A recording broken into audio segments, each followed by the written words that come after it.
नमस्कार, आप देख रहे हैं नवभारत टाइम्स। आपके साथ मैं अमन कुमार। आज चिल्ड्रंस डे है। भारत के प्रथम प्रधानमंत्री पंडित जवाहरलाल नेहरू के जन्म दिवस के अवसर पे इस दिन को मनाया जाता है। बच्चों में काफ़ी ज़्यादा रुचि देखने को मिलती है क्योंकि बाल दिवस के रूप में भी इसको मनाया जाता है। देखिए, बाल दिवस के अवसर पे एक कार्यक्रम किया गया जहाँ पर ये बताया गया कि बुक से किस तरीके से आप जुड़िए, किताबों को पढ़िए। वहीं किताबों से कई अब फेसबुक, ट्विटर और व्हाट्सएप के ज़माने में, सोशल मीडिया के ज़मानों में किताबों से बच्चे दूर होते जा रहे हैं। हमारे साथ बात करने के लिए प्रबंध निदेशक अशोक महेश्वरी जी हैं, उनसे बात करेंगे। सर, आज कौन सा कार्यक्रम आपने आयोजन किया है? हम अभी किताब उत्सव का आयोजन यहाँ पटना में कर रहे हैं। ये 9 दिन का कार्यक्रम था जिसमें किताबें और किताबों से जुड़ी हुई बातें हम लगातार रोज़ करते रहे। 9 दिन तक 75 से ज़्यादा प्रतिभागियों ने हिस्सा लिया और सबसे खुशी की बात ये थी कि पहले दिन से लेकर आखिरी दिन तक स्कूलों के बच्चे हमारे यहाँ आए। उन्होंने किताबें देखी, किताबें ली और किताबों पर बात की। कौन कौन से किताब बच्चे ने लिया सर? क्योंकि आप किताब महोत्सव का आयोजन किया गया, 9 दिन का रहा। आज बाल दिवस है, आज अंतिम दिन था क्या सर? हाँ, ये कल अंतिम दिन था। आज हम बातचीत उसी के बारे में करने के लिए इकट्ठा हुए थे जो सब कर रहे हैं। और बच्चों ने जैसे गुलजार की किताबें बच्चों ने पसंद की। अभी एक दिलीप पांडे की किताब, सर्वेश्वर दयाल सक्सेना की बच्चों के लिए लिखी हुई किताबें, प्रयाग शुक्ल की किताब, वो लगातार बच्चे किताब उत्सव में देखते रहे, उन्हें पढ़ा, छुआ और हमें बड़ी खुशी हुई कि वहाँ वो कविताओं को कई बार पढ़ कर के खड़े खड़े गाते गुनगुनाते भी रहे। बहुत अच्छा एक शुरुआत हमने किताब उत्सव की जो सरस्वती वंदना का पाठ वो स्कूल के बच्चों ने किया और समापन में भी बच्चों के साथ एक कार्यशाला जैसी हमारी हो गई किताबों के बारे में बच्चों के साथ बातचीत करते हुए। सर, अब जिस तरीके से सोशल मीडिया का दौर आया है, कोरोना काल आया, तो लोग बच्चे मोबाइल से पढ़ने लग गए। ऐसे में क्या लगता है आपको कि किताबों से बच्चे दूर हुए हैं या फिर उनकी जो रुचि है किताबों से वो कहीं ना कहीं दूर होता हुआ नजर आया है? ऐसा लगता नहीं है। बच्चे तो किताबों के साथ आना चाहते हैं, बल्कि कई बार ये लगता है कि किताबें बच्चों तक नहीं पहुंच रही हैं। जिन स्कूलों में किताबों की प्रदर्शनियां लगती हैं वो बच्चे वहां किताबें खरीदते हैं, पढ़ते भी हैं। हमारे सरकारी स्कूलों की थोड़ा सा ये दिक्कत है कि वहाँ इतनी एक सोच इस तरह की नहीं बन पाई है हमारे अध्यापक दोस्तों की कि बच्चों को किताबों से रूबरू कराएं। लाइब्रेरी भी स्कूल में होती है, लेकिन वो लाइब्रेरी प्रायः बच्चों को किताबें वहाँ से मिलती नहीं हैं या ठीक से उनका मेंटेनेंस नहीं होता है। बच्चों को किताबों के साथ जोड़ना बहुत ज़रूरी है। उनके मानसिक विकास के लिए ये एक अनिवार्य ज़रूरत हमें माननी चाहिए कि पाठ्य पुस्तकों के अलावा कहानियों की किताबें पढ़ना और कहानियाँ सुनना बहुत ज़रूरी है। पहले हमारे घरों में दादी, नानी, दादा ये सब ज़रूरतों को पूरा कर देते थे। अब वो हो नहीं पाता है कि परिवार छोटे हो गए हैं, सब अलग अलग रहने लगे हैं, तो किताबें ही उस ज़रूरत को पूरा कर सकती है। सर, मुख्यमंत्री नीतीश कुमार ने बीते दिन जब मौलाना अब्दुल कलाम आज़ाद के जन्म दिवस के अवसर पर ज्ञान भवन, माफ़ कीजिएगा, एसकेएम में आयोजन किया था, कार्यक्रम का आयोजन किया था। शिक्षा मंत्री भी मौजूद थे। उन्होंने कहा कि हिस्ट्री से बच्चे दूर हो रहे हैं, तो एक सब्जेक्ट ऐसा भी होना चाहिए जो हमारे इतिहास है, हमारे जो क्रांतिकारी हैं, जो हमारे देश के लिए, बिहार के लिए जो लड़ाई की है, उन सभी चीज़ों का पाठ्यक्रम भी होना चाहिए, उन लोगों के बारे में बताना चाहिए। क्या लगता है आज के दौर के बच्चे इन सभी चीज़ों को जानना में रुचि रखते होंगे? हाँ, बिल्कुल रखते हैं। हमारे बच्चे चंद्रशेखर आज़ाद की बचपन की कहानियाँ सुनना चाहते हैं कि वो बचपन में कैसे थे। वो तो बहुत ही अपनी किशोरावस्था में ही क्रांतिकारी आंदोलन से जुड़ गए थे। जेल हो गई थी और जेल में ही उन्होंने एक जेल के अंदर रहते रहते उन्हें एक घटना बताई जाती है कि वो सारे कपड़े उनके उतार दिए गए, एक सिर्फ एक अच्छा पहने रहे और उनको ठंडे में मतलब भरी ठंड में बिना कपड़ों के जेल की कोठरी में छोड़ दिया गया। और जेलर ने सोचा कि बच्चा है, माफ़ी मांगेगा कि भाई ठंड में परेशान होगा तो माफ़ी मांगेगा कि भाई मेरे से गलती हो गई। लेकिन चंद्रशेखर आज़ाद जेल में दंड बैठक लगाने लगे और उनके शरीर से पसीना चूने लगा।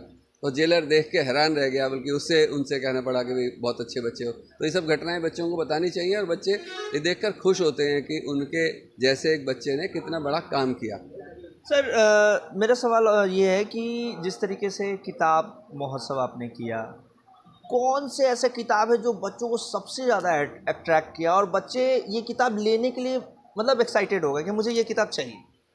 गुलजार की किताबें मैं कह सकता हूँ कि वो गुलजार की भी किताबें उन्होंने अपनी बेटी बोस्की के पहले जन्मदिन से लेकर के 12वें जन्मदिन तक हर साल एक किताब लिखी है और धीरे धीरे वो क्रमशः वो किताब एक बढ़ती उम्र के बच्चे के लिए है। वो पंचतंत्र की कहानियाँ हैं, गिनती सिखाने की किताबें हैं, अक्षर ज्ञान की किताबें हैं, गुलजार की किताबें हैं, सर्वेश्वर दयाल सक्सेना की किताबें हैं। वो बतूता का जूता एक छोटी सी किताब है, वो बहुत लोकप्रिय बच्चों में है। और इसी तरह से मिशका झूला झूल रही है, प्रयाग शुक्ल की किताब है। तो ये बच्चे लगातार देखते रहे और इन्होंने वहाँ पे बैठ के इसे पढ़ा भी और गाया भी। कितने किताब लगभग बच्चों ने लिया होगा अभी तक? अब ये अभी तुरंत, क्योंकि कल ही किताब उत्सव समाप्त हुआ है, मुझे उस तरह से बताना मुश्किल है, लेकिन काफ़ी किताबें हमें मतलब ये एक खुशी के साथ बताना चाहता हूँ मैं कि बच्चों ने उन किताबों को देखा और पसंद किया, उसे लगातार वहाँ लगे रहे, वो खड़े रहे कि बच्चों वाली किताबों के काउंटर पे देखते रहे। सर थोड़ा अब इस सेक्शन की भी बात कर लूँ क्योंकि हम एक पूरी तरह से लाइब्रेरी ये दिख रहा है। आपने कहा कि यहाँ पे बच्चों के लिए बैठने के लिए हम बनाएंगे जहाँ बच्चे आके पढ़ेंगे, किताब खरीदे या ना खरीदे लेकिन वो पढ़ें। बैठ करके पढ़ें।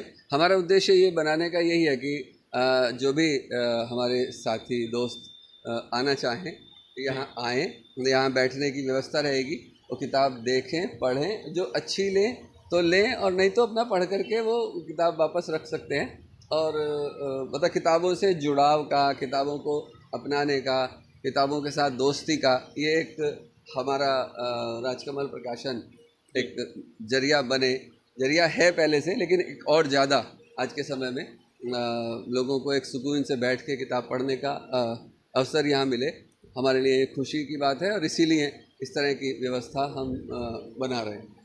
सर नॉवेल्स आजकल बच्चे पढ़ना ज़्यादा पसंद करते हैं क्योंकि उन्हें लगता है कि नॉवेल्स से हमें बहुत कुछ जानने को मिलेगी और कुछ ऐसे भी नॉवेल्स हैं जिससे ये हमें इंग्लिश जो हमारा है वो भी ठीक होता है। तो क्या नॉवेल्स में कौन कौन सी नॉवेल्स आपके पास उपलब्ध होगी अभी? हमारे पास बहुत सारी किताबें हैं, मतलब हम सब हिंदी साहित्य की किताबों का प्रकाशन करते हैं और इंग्लिश इम्प्रूव होगी ये तो एक बात है। क्या हम अपनी हिंदी को इम्प्रूव करना नहीं चाहेंगे? जी ज़रूर। हिंदी हाँ, हिंदी पढ़ना, हिंदी जानना भी उतना ही ज़रूरी है। और मुझे लगता है कि जीवन को समझने के लिए एक अपनी भाषा जो होती है वो ज़्यादा सुविधाजनक होती है, ज़्यादा हमारे पास होती है। एक मैं कुछ किताबों के नाम जैसे युवा दोस्तों के लिए लेना चाहूँगा कि अभी एक बिल्कुल नई किताब आई है, लोग जो मुझ में रह गए, वो पढ़नी चाहिए। आज़ादी मेरा ब्रांड पढ़नी चाहिए। अभी एक किताब है रेत समाधि, जिसे बुकर पुरस्कार मिला है। ये मध्य एशिया की किसी भी भाषा को मिलने वाला पहला इतना बड़ा सम्मान है, अंतर्राष्ट्रीय सम्मान है, जो हिंदी की एक किताब को मिला है। गीतांजलि श्री उसकी लेखक हैं। वो किताब जो साथी पढ़ सकते हैं वो ज़रूर पढ़ें। मैं ज़रूर ये कहना चाहूँगा, अच्छी किताब है। बहुत बहुत शुक्रिया सर।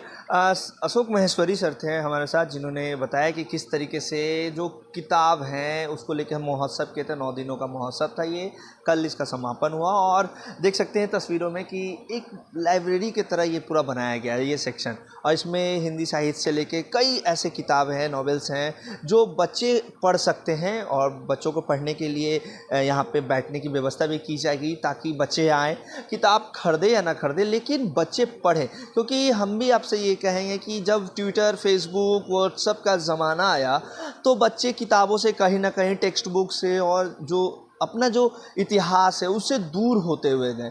तो ऐसे में एक पहल की गई, किताब महोत्सव का आयोजन किया गया। कार्यक्रम 9 दिनों का यह कार्यक्रम रहा जिसमें कई बच्चे बढ़ चढ़ कर आए, देखें, जाने, किताबों के बारे में समझे, कौन कौन से बुक्स हैं उसके बारे में जाने, इतिहास के बारे में जाने। कईयों ने कई ऐसे नॉवेल्स भी खरीदे। तो बच्चों में काफ़ी ज़्यादा रुचि देखने को मिली। सर ने कहा कि सरकारी स्कूलों में थोड़ी सी तो इसमें कमी देखने को मिली है, लेकिन ऐसे अगर मैं आपको बताऊं तो जिस तरीके से बच्चों की रुचि रही किताबों में, वो हमें देख के काफ़ी खुशी मिली कि हाँ बच्चे अभी भी पढ़ना चाहते हैं। तो इस पढ़ाई लिखाई के दौर में आज चिल्ड्रंस डे है।